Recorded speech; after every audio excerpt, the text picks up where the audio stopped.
Alex Prepping here. In the past, I've made a couple videos about how to easily make a composter out of buckets and old storage bins. And while these are some of my most popular videos, I didn't really talk at all about what sort of scraps and food waste should go into those composters. So I thought I'd make a short video about that very thing. We'll discuss what kinds of things you should compost, some things that you could compost, and which things you should absolutely not compost.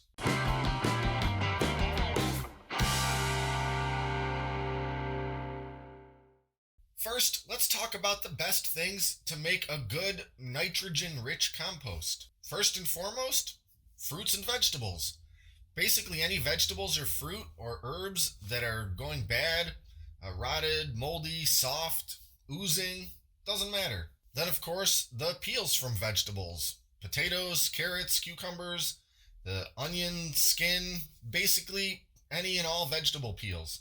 And of course, skins. Tomato skins, apple skins, and so forth. And the subcategory of things that probably fills more of my composters than anything else, and that's vegetable and fruit trimmings. Stems, rinds, ends, leaves, or anything else you trim off while you're preparing fruits and vegetables to use for making something. Pretty much just any and all vegetable and fruit waste. Orange peels, the stems of green peppers, just anything that you can think of that you're otherwise throwing away after chopping up a vegetable or fruit. Now, not every piece of vegetable scrap is going to be ideal for the composter. For example, corn cobs will compost, but they're best ground up in a food processor or cut into pretty small pieces because they're pretty big and dense and hard and will take a long time to break down in the composter. And by the way, how I like to do it is actually keep a small bucket right here in the kitchen, and every time that I've got food scraps from vegetables or whatever, I just throw them in this little bucket. And then every time I'm heading outside to where the garden and the compost bins are, I'll just grab that little bucket and dump it into one of the bins. That way I don't have to have any larger container in the house collecting old food that could end up smelling or attracting bugs or anything like that. Just a little bucket that's designated for the compost scraps. Another big one is coffee grounds. In fact, I just dump the grounds with the coffee filter right there into the composter. Most coffee filters are compostable, so just throw it right on in there. And probably goes without saying, but you can't put K-cups in your composter. Organic tea bags. Many tea bags these days are actually made of plastic or nylon, and you don't want to compost those, but tea bags that are made of a organic or compostable material, that's perfect. Just make sure that if your tea bag has a little staple in it, make sure you remove that staple before you throw it in there. Now let's talk a little bit about grains. Bread, cereal, cooked pasta, cooked rice. These are all things that you can compost, but I would say to add these sparingly because they're not especially beneficial. They won't really hurt anything if you toss in a slice of bread or some crumbs at the bottom of your cereal box once in a while, a few spoonfuls of rice or pasta that you have left over. I'd throw them in the composter, but you generally don't want to take up a ton of room in your composter with just these materials. They're not really going to be that beneficial, and your composter is better filled with good stuff like the vegetable and fruit trimmings and so forth. And that brings us to snack foods like chips, crackers, the shells from nuts. Though these things tend to be cooked in oil and you generally don't want to put oils and fats into your composter, it's still mostly potatoes, wheat, or corn or whatever. I still wouldn't fill the whole bin with old potato chips, but it's no problem to dump in a few stale old chips that were at the bottom of the bag here and there. Eggshells are another one that I think probably everybody knows about that you can throw into your composter, but I do recommend crushing up those eggshells first before throwing them in there because, again, they're pretty hard and dense and they can take a long time to break completely down if you don't kind of help them along by crushing them up first. Now, something terrific that you can put in your composters that most people probably aren't going to really have on hand is poop from herbivores. Do you have rabbits, hamsters, guinea pigs? Their poop is great to put in your compost. If you have a bunch of these critters, it's basically free fertilizer, and it's going to do a lot for that compost to make it very rich in nutrients. And I'll say the same thing about chicken poop, but this one is actually a little bit high in urea and nitrogen, so a little goes a long way if you're using small composters. If you're going to have a great big compost heap or multiple ones, then you can probably put as much chicken poop as you have in there. But if you're just using the small buckets or the bins like I do, again, a little goes a long way with the chicken. And since we're talking about basically farm animals at this point, cow, horse, sheep, goat poop, it's all great for manure compost. But if you're raising livestock, I'm going to guess that you're probably well past the need for this little composting starter course that I'm talking about right here. And since we're on the topic of poop, it's important to know that you should never ever throw dog, cat, or human poop into your composter. Basically, anything other than herbivore manure shouldn't go in there. Meat eaters, carnivores, omnivores, that poop shouldn't go into your composters. It's going to ruin it. How about the garden waste that you have left over at the end of the year after you've harvested all of your plants? Plant stalks, leaves, husks, and other garden trimmings, anything that you have at the end of the year, dead, dying vegetable plants, really. Most of those I would throw into the composters. Your corn stalks and husks, bean stalks, cucumber vines, potato leaves. It's all good stuff. It's not going to be maybe as rich as the actual vegetables themselves, but it's all still pretty good. I will say that I avoid composting any kind of tomato or pepper plants because these varieties of plants tend to be most prone to disease and funguses and things like that, and I'd rather not take that risk in introducing any of those things into my compost because even though it's going to spend a long time breaking down, I don't want to risk any weird strain of tomato fungus kind of setting into that compost, and then I'm going to be spreading that around for all of my new garden vegetables the following year.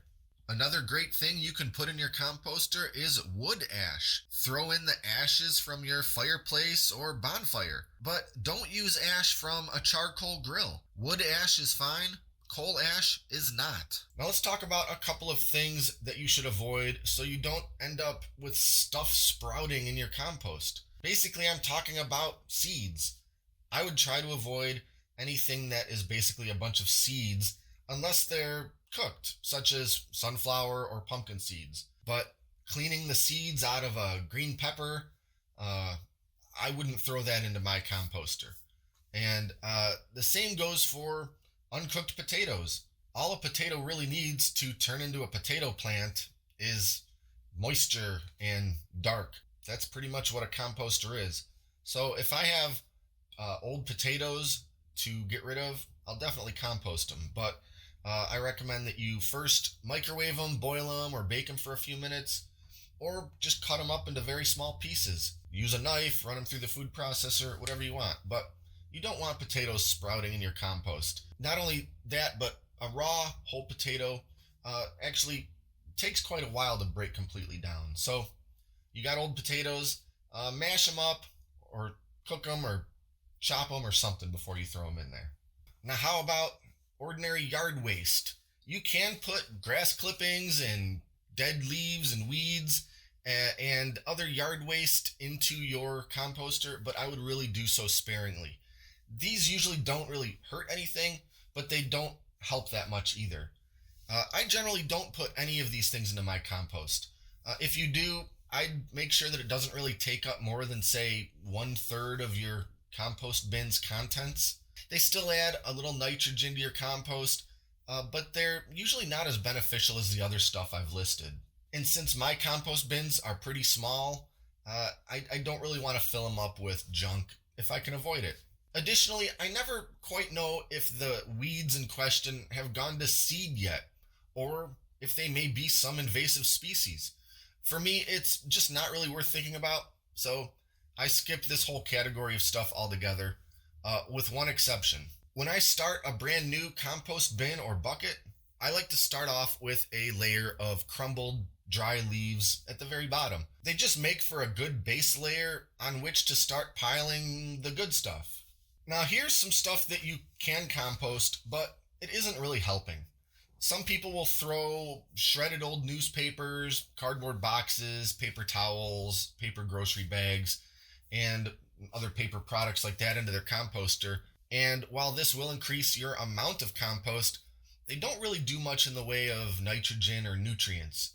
I tend to avoid composting all these things because they take longer to completely break down. And again, since I use smaller compost bins, for me, they're basically just taking up space that I'd rather fill with better stuff. If you have an enormous compost bin or you're doing a great big compost heap, then I guess feel free to throw these paper products in there. Just make sure they're shredded into small bits and make sure the majority of your compost is not that stuff.